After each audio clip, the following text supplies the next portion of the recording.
That means if you were born to parents that have obesity, which, by the way, notice the woke language, we're born to parents who have obesity, not parents who are obese.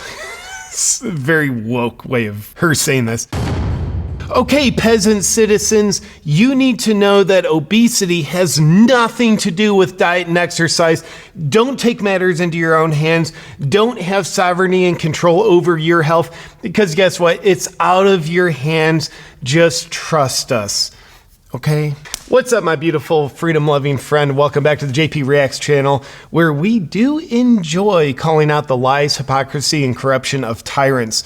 Now, that's exactly what we're going to do today. We're used to looking at the lies, hypocrisy, and corruption of tyrants doing like, hey, get in your homes, or Klaus Schwab is doing this now, or Gavin Newsom's using extra hair gel today. Some of the tyrants, some of the time, are trying to take over your mind, to take over your health. And I don't think there's anything more tyrannical than telling people to do things that make them weaker, but telling them these things will make you stronger.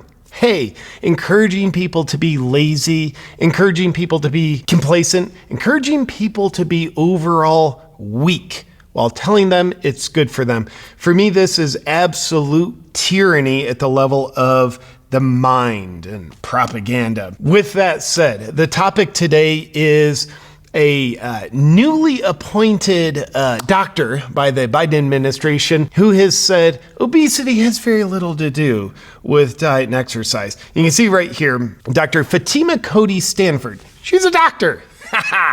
She says here, thanks to the USDA and HHS Gov for naming me to the 2025 Dietary Guidelines Advisory Committee. The importance of diverse perspectives in shaping the nutrition and health. Now, first off, I would say we don't want diverse perspectives with nutrition and health. We want truthful perspectives. In fact, when you're pursuing truth, sometimes the less diverse, the better. Just tell us what's actually true. But now they're saying like, hey, we have truth, but in the name of diversity, let's also tell you lies. This expert doctor claimed obesity is genetic and has nothing to do with optimal nutrition, exercise, or sleep.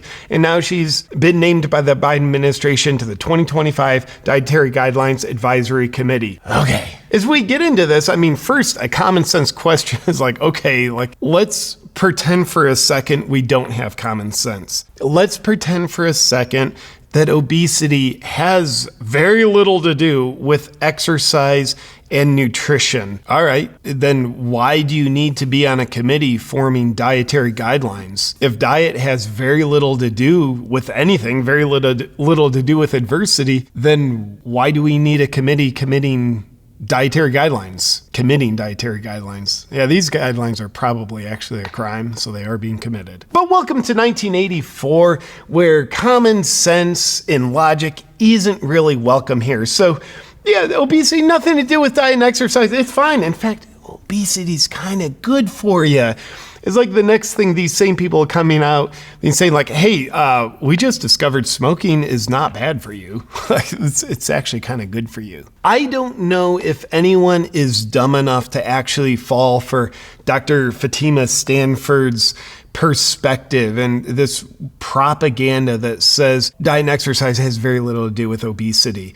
I mean, we know it does. It's common sense. We know smoking is bad for you. We know exercise is good for you. Why are so many people dropping dead? Oh, it's not because of anything going to their body. They're exercising and they shouldn't be. Looks like these professional athletes dropping like flies are dropping because they're exercising. This is common sense. We know these things are good for us, but they're saying they don't really influence us. And obesity, something like, yeah, you don't really have control over it. Why would they be saying these things? Why would they be trying to convince people that they don't have control over their health and their bodies? The only thing I can conjure up, and I apologize, this actually doesn't sound that far-fetched. It seems like this is part of the wave of propaganda to not accidentally, but deliberately weaken people. If you get people to stop doing what's good for them physically, as in like exercise, not that big of a deal. Nutrition, not that big of a deal. Like you might be overweight, you might want to be in better health, but like exercise and diet, it's not going to do that much for you. So you're weakening people physically. They're trying to convince people, stop eating meat, just eat crickets, just eat plants, just eat these coagulated plant conglomerations called Beyond Meat that Bill Gates sells. That's probably good for you. Like God didn't really make food the right way, but Bill Gates is making it the right way. What that does is it makes people weaker physically. Watch the news. Let us tell you what's true. Let us tell you what to think. Let us tell you why you shouldn't think for yourself. New York Times saying critical thinking is dangerous.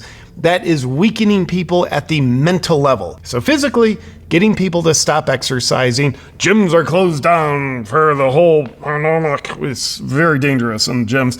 If you go to the gyms, you might catch fitness, and that is not good. You might be obese. Not really much you can do about it. It's genetic. Weakening people physically. And then here's all the propaganda. Here's what to think. That means for the people that fall for it, they're not using their own prefrontal cortex that much. They're not using their own critical thinking that much, which means they're weakening mentally. How you get stronger mentally is you think, you consider, you use your own critical thinking. That is like a muscle. It gets stronger when you use it, just like the body. But when you don't use it, you get weaker. It seems very far-fetched to me that there isn't a well-orchestrated plan delivered by evil tyrants, probably not held enough as children, so they're still compensating for that. Very deliberate plan to weaken people. And it's all packaged up in this wrapping paper of, no, what we're telling you is actually good for you. So let's dive into this. A nutritional authority on Instagram, Max Lugaver, says the expert this lady is not an expert if she doesn't know that you can dramatically affect obesity with diet and exercise. The expert who recently claimed on 60 Minutes that obesity is genetic and has little to do with diet has been appointed to the 2025 Dietary Guidelines for Americans Committee. Make it make sense. It only makes sense in my mind if you consider like, well, that's exactly what you'd want to tell someone if you want them to be weaker. So that's how it makes sense to me. Diving in a little deeper here. This article on the Daily Caller, Biden admin appoints doctor who claims obesity is mostly genetic to Dietary Guidelines Committee, which by the way, in a second, we're going to really kind of prove the point that she's full of crap. I mean, beyond the common sense, but statistically, we'll show how it's basically impossible for obesity to be mostly genetic. Or genomatic, if I'm talking like Biden. Get to that in a second. So in the article, Dr. Fatima Stanford quoted while she was doing a interview on CBS's 60 Minutes, the number one cause of obesity is genetics. That means if you were born to parents that have obesity, which by the way, notice the woke language. If you were born to parents who have obesity, not parents who are obese. It's a very woke way of her saying this. You have a 50 to 85% likelihood of having the disease yourself, even with optimal diet, exercise, sleep management, stress management. That's basically telling people, not much you can do about it. Because if you were obese and you were motivated to do something about it, everything you do about it, exercise, eating right, stress management, sleep, all those things will make you stronger. But this is a call of complacency. Yeah, 50 to 85% chance that you're just going to have it. So live with it. And Dr. Stanford told the host to throw the concept of willpower out the window, arguing that some obese patients can eat healthy diets and exercise consistently but still fail to lose weight. Throw willpower out the window. So do you know what goes out the window when you throw your willpower out of it? Your will. Do you know what you are when you don't have your will? You're what's called obedient. Okay, so statistically speaking, let's just pretend we're looking to prove that this doctor is absolutely full of crap. Which, by the way, like, why would Biden appoint this doctor? Well, as you can see, and we know Biden's track record of what it takes to appoint someone, as you can see through the lens of the Biden administration, this doctor's number one qualification is being diverse. A doctor who says don't worry about exercise and nutrition with regard to your weight. Is that doctor from like the 1400s? Has no clue. Like, should have her license revoked. But here, let's take a look at statistics of obesity on the CDC website, which, by the way, take that with a grain of salt. They specialize in misinformation. But living in the CDC world for a second, we can see roughly currently, these statistics are current as of March 2020. The obesity prevalence in the United States is 41.9%. So basically, call it 42% of Americans are obese as of 2020. Then if you started accidentally critically thinking, which is highly dangerous, don't do it. It's just going to strengthen your mind's ability to think. So please don't critically think. But if you were to, you take a look, and this is on livestrong.com, because you start to think, all right, if obesity is just primarily genetic, then those genes will always have been there. So people will have always been obese as they are now. But that's really not the case. Statistically, from the 1950s, so we're talking 70 years ago, okay, human genome's not going to change during that time. Genetics aren't going to change during that time.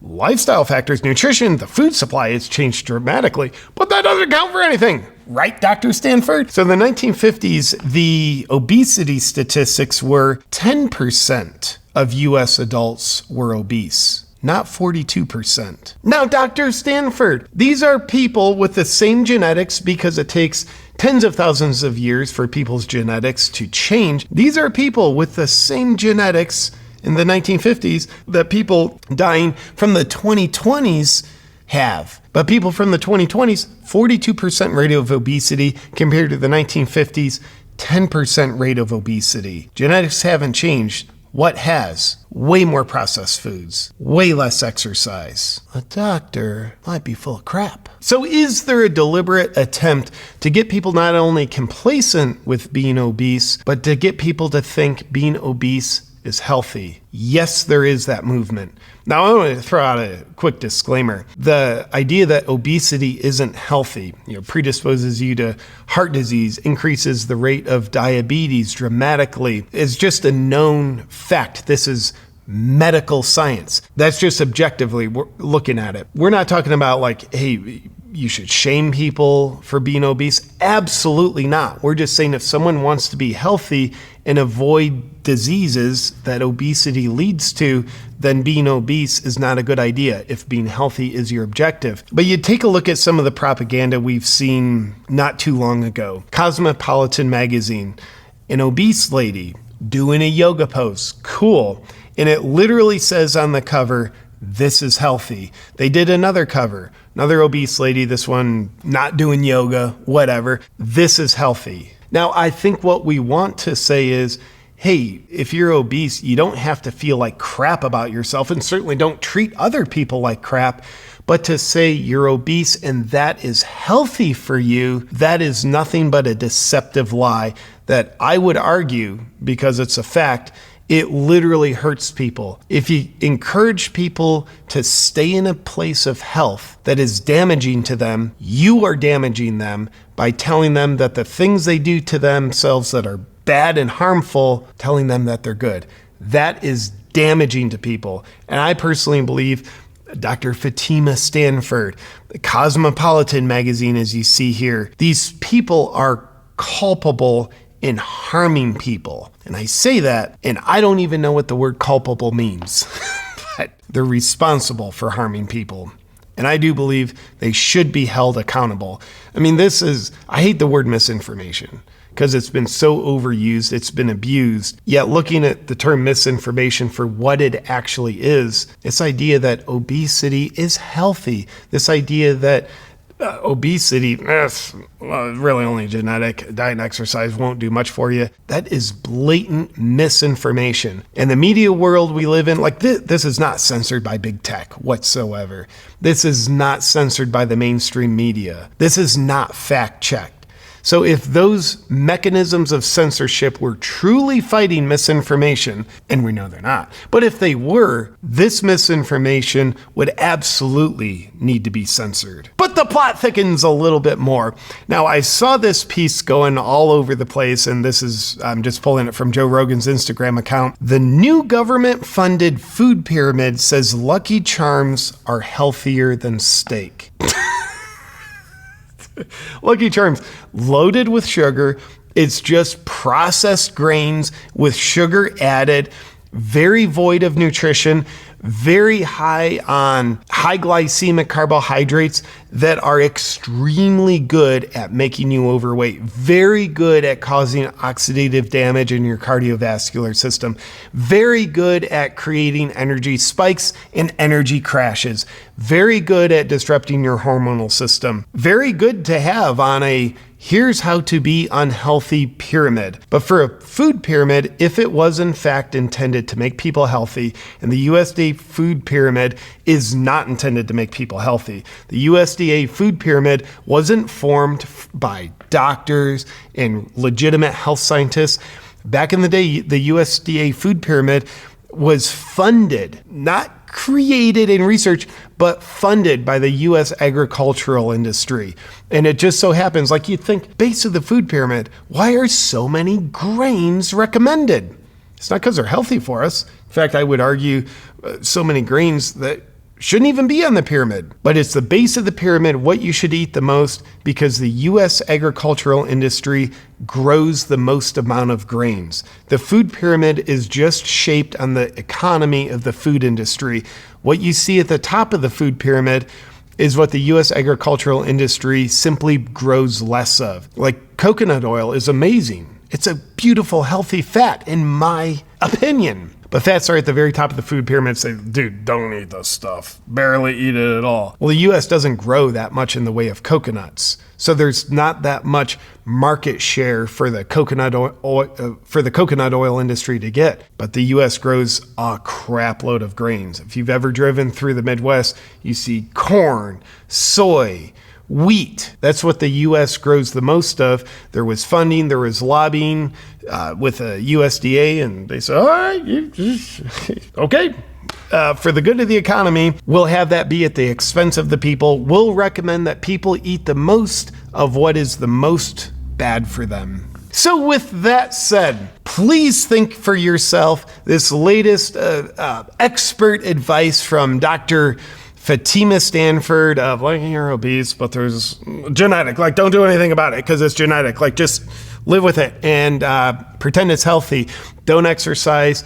Don't eat good foods. Nothing you're going to do about it. That the Biden administration appointing her to a food guide committee. It is just absolutely an insult on human intelligence. But guess what? If you're using your human intelligence, you're protected. Because when you see bad, dumb information come in, your immune system, called your critical thinking, keeps bad information out. But if you're not using your critical thinking, your immune system is shot. Bad information will come in, which will drive you to make bad decisions in your life. And you might even think those bad decisions are good for you. I'm passionate about health because you can't have freedom without good health. I mean, that's the old saying, a healthy person has 1,000 wishes, but an unhealthy person only has one wish. Because if you don't have your health, that's everything for you. But to be a happy, free person, especially in a free society, upholding the freedoms, you gotta have your health first. One of the things that I think is very healthy in my life is my selection of underwear, which leads me to say I'd like to thank the sponsor of today's video, Sheath Underwear, who makes underwear for men with balls. Take a look. Oh, hey there.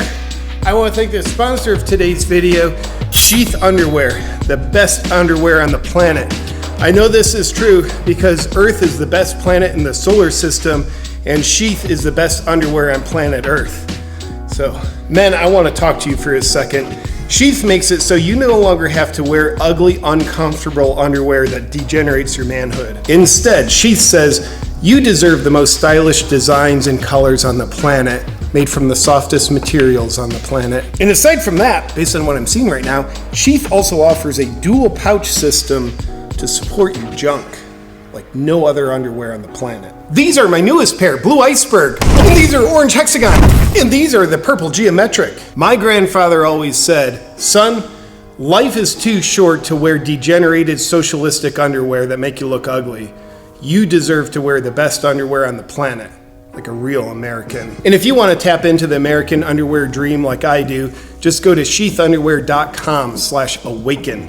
And while you're there, use the discount code AWAKEN for 20% off. Enjoy.